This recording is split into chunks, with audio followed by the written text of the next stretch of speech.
I think EHRs in particular are going to move from a system of record, so capturing the history of the patients and treatments and all of that, to a system of work where it takes all of that and the EHR can help them with coding, with claims, with prior auths real time.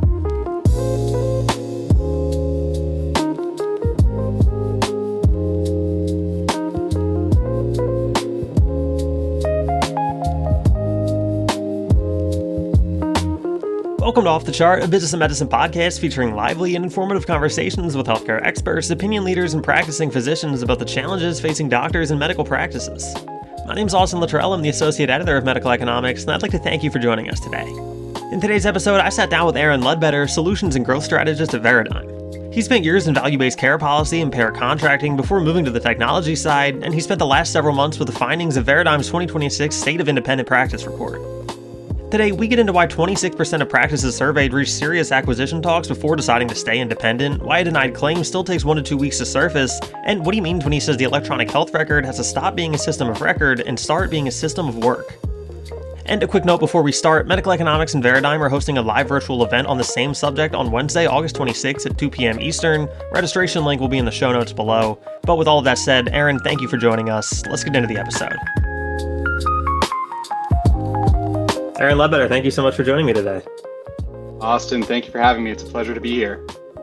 Before we get into everything today, could you take a second to introduce yourself and Veradigm? Absolutely. So I'll start with Veradigm. Veradigm is a leading provider of clinical and revenue cycle solutions for independent practices. And myself, I am Aaron Ledbetter. My background is in value-based care. I've worked in DC at a boutique consultancy and lobbying agency, and we've worked directly with CMS, CMMI on building, developing their various value-based care models and providing feedback directly from both independent and employed practices. Before that, I worked at a large ACO in New England, where I was responsible for managing payer relationships and negotiating contracts on behalf of around 1,600 providers or so. Today, we're going to jump into Veradigm's State of Independent Practice in 2026 report, which surveyed 360 healthcare leaders from independent ambulatory practices, including 210 physicians. So to kind of just dive into it, 79% of the respondents said technology is essential to staying independent, but only 64% are confident in their current tools to deliver on that. Could you kind of explain what's driving that gap? Yeah, so I think it's a really good question. I think one of the pieces there is just the speed of technological change too. So the pace is now fast enough that some of the tools can actually age out before a practice has finished adopting them. They're trying to keep up also with the pace that the payers' tools are advancing. So it's almost like, it's almost like an arms race, if you will, between the various technological features that both sides are deploying. The other aspect there, I think, is just the complexity of the payer contracts. So keeping up with those and keeping the terms straight across a growing book of payers is its own administrative workload. And I think you see that in the survey itself. As practices grow from, solo practitioner, 2 practitioner practices all the way up to the 40 plus range, they unlock a whole host of new administrative complexities. Oftentimes, a lot of that is related to the growing number of payer contracts they have and making sure that they're meeting all the terms of the arrangements across those payers. So that's what I would say today is that's why it's sort of, 64% are only confident in their current tools. 26% of practices reached serious acquisition negotiations before deciding to stay independent. What's getting them to the table there, and then what's ultimately pulling them back? I think it's strain. I think it's the administrative complexity. I think for some of these practices, it's also operational complexity. It is the financial strain. A lot of these practices, they are dealing with what I would call difficulty to project their revenue because of lag in data, because of lag in claims, because the tools maybe aren't as real time as they need them to be to operationalize fixes whenever, a claim gets denied or whatever it may be. So really, for a lot of these practices, it's just that strain. I think that gets them to the table. What pulls them back, I really believe it's their desire to continue to practice medicine in the way that's best for their patients and their community. And I think there's an inherent resolve of, we can figure this out. We can come back together. We can investigate additional tools. We can work with our vendors that we have today on modernizing the technology that will enable us to stay independent. And I think you can see that with AI, right? Like in some of the technological change that's coming. They will be empowered to stay independent in the next 2-3 years. 41% of practices don't learn about a denied claim for 1 to 2 weeks. Why hasn't that problem been solved, and what does fixing it realistically look like? Yeah, I think it's a symptom of a lagging operating model. It persists because the work is so fragmented and it's so manual. So detection, root cause analysis, and resolution of these issues, they're sitting across different people and systems. And I think you see that from the survey, right? 58% of practices run a hybrid revenue cycle, split between their internal staff and outside vendors, which has its own complexities on the back end as well. So those systems don't always play nice together. And I think all parties involved are working on fixing that, whoever the vendors may be.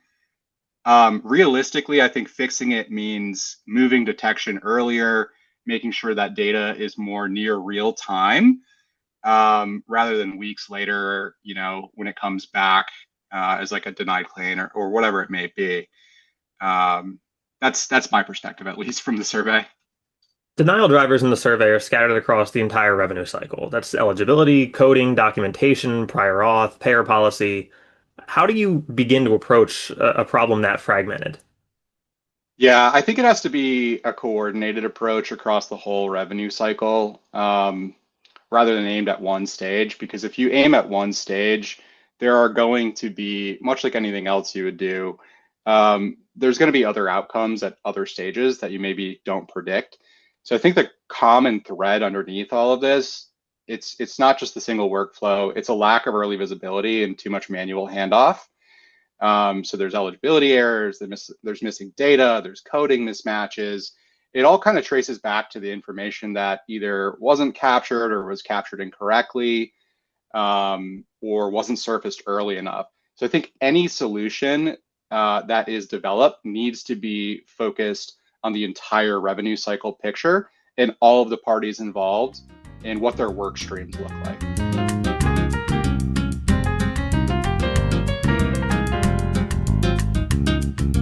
Hey there, Keith Reynolds here, and welcome to the P2 Management Minute.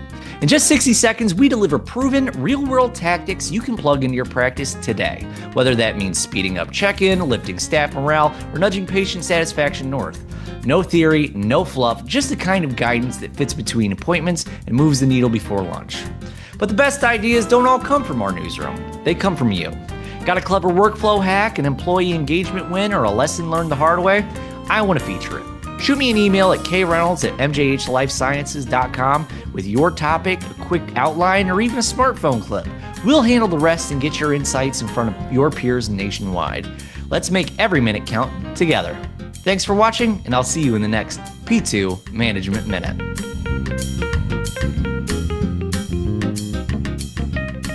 The data suggests larger and smaller practices are experiencing pressure differently. Bigger financial volatility on one end and disproportionate administrative burden on the other. Are those fundamentally different problems requiring different solutions? I think they're different expressions of kind of the same underlying problem. I think the margin for error has shrunk, I think, for independent practices. Honestly, it's probably shrunk for employed practices as well. So the diagnosis is kind of shared, even if the symptom isn't. So for the larger practices, it's financial volatility, right? So the 82% reported increased financial pressure, and 60% called that increase kind of significant.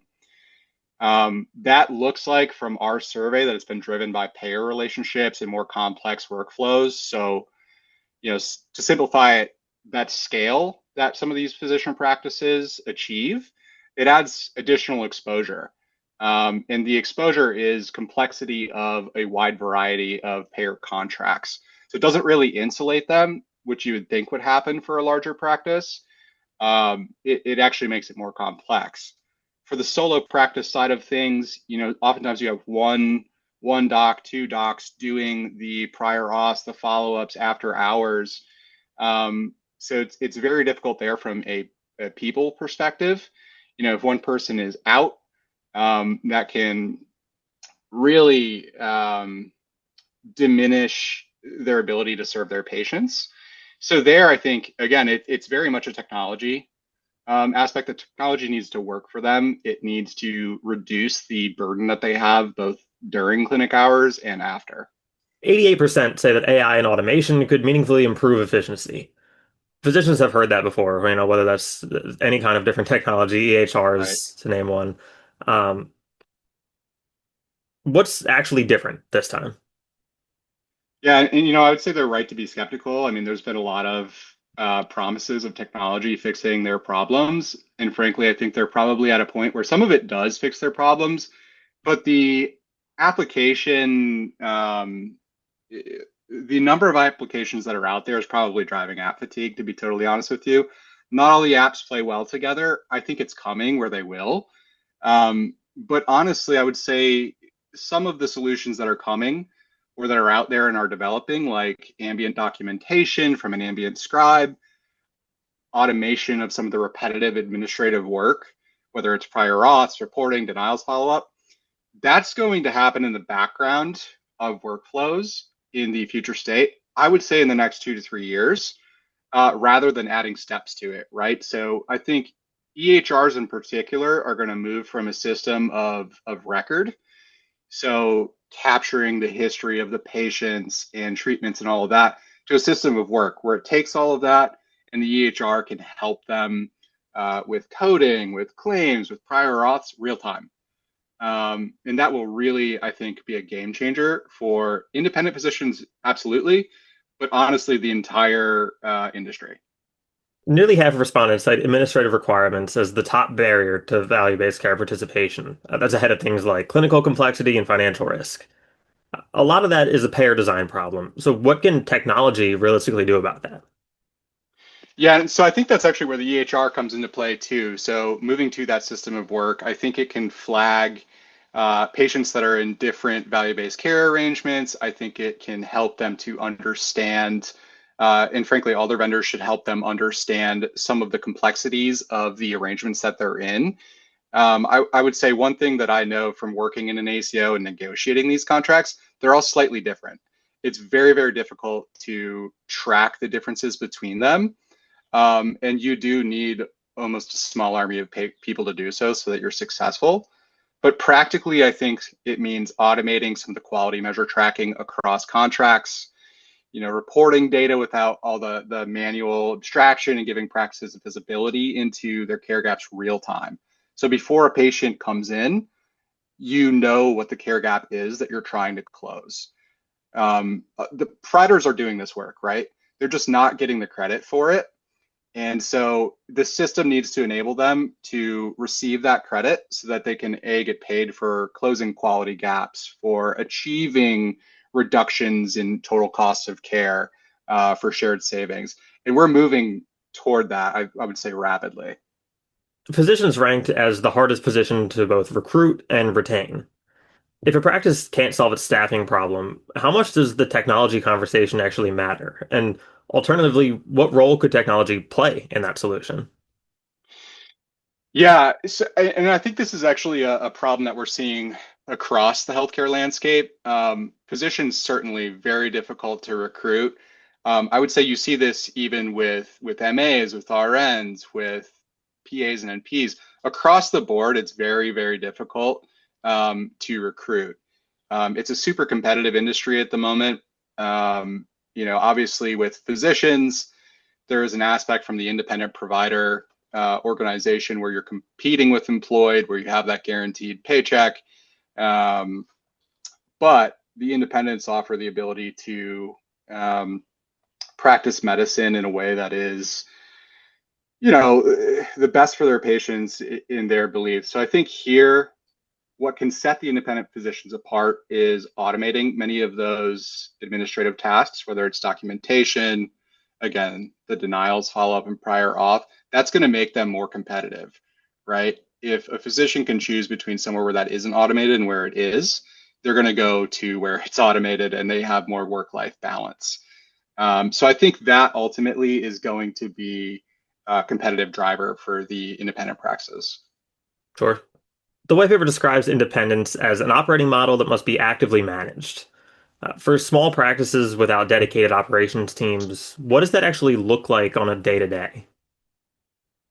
Yeah, I think it means the clinical and administrative sides, if they even have an administrative side, to your point, right? Because solo docs often don't, that they're working from the same information real time instead of discovering misalignment of information months later, which causes a lot of friction and problems, especially, to their revenue. And your point is the realistic version for them isn't hiring more people. It's choosing technology that surfaces the right signals automatically at the right time, which is, days instead of weeks. So they have the operating discipline where it becomes sort of a property of the system of work that they have rather than, another administrative job on either the physician's plate or on, for many of these independent practices, the small administrative staff that they have. I think another aspect here that you will see in the future is there are a number of independent provider associations and organizations where they band together. I think you could see more of that across the country for the independents. There are benefits there from a vendor standpoint when you're negotiating contracts, from a payer standpoint, negotiating contracts, because together you can combine resources and you could have an administrative staff sort of at a higher level that supports all of the practices, but you can also get better rates and better deals with vendors. So I would assume that you'll see even more of too. Is there anything that we haven't talked about that you want to share? I would say the key takeaway here is how interconnected all these challenges are. And a lot of it will be solved, I think, with technology, making workflows more efficient and optimized. I think in healthcare, for a long time, we've tended to throw people at a problem that's already very manual, which can add additional complexity and, frankly, administrative burden and barriers. Whereas now I think that we're at a point where technology is developing so rapidly that it can look at the entire system of work that they are doing on a day-to-day basis and make it super efficient, reducing those challenges. So providers can ultimately spend more time with their patients, practice medicine the way they want to, and administrators can focus on being successful in these value-based care contracts and, frankly, even in their fee-for-service contracts. So that's where I think we're moving. And it's a really exciting time to be in healthcare. I will say that, people have been saying that for the past decade, especially around automation, but it feels like something's different this time. We're at an inflection point where AI can actually have it can be a meaningful driver of change in the day-to-day lives of these practices. Absolutely. Well, it's a great report, and I really appreciate your insights. Aaron Ledbetter, thank you so much again for taking the time today. Absolutely. Austin, thank you for having me. Enjoyed it.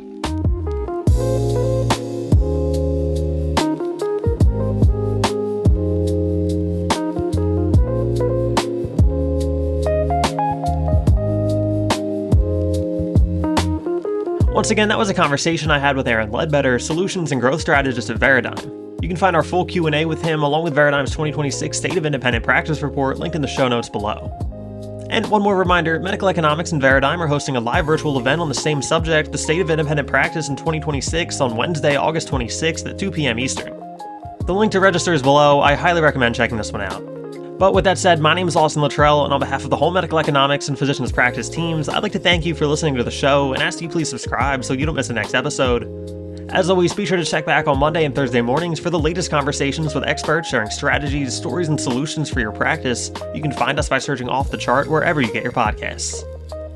And if you'd like the best stories that Medical Economics and Physicians Practice publish delivered straight to your email 6 days of the week, subscribe to our newsletters at medicaleconomics.com and physicianspractice.com. Off the Chart, a business and medicine podcast, is executive produced by Chris Mazzolini and Keith Reynolds and produced by Austin Littrell. Medical Economics and Physicians Practice are both members of the MJH Life Sciences family. Thank you.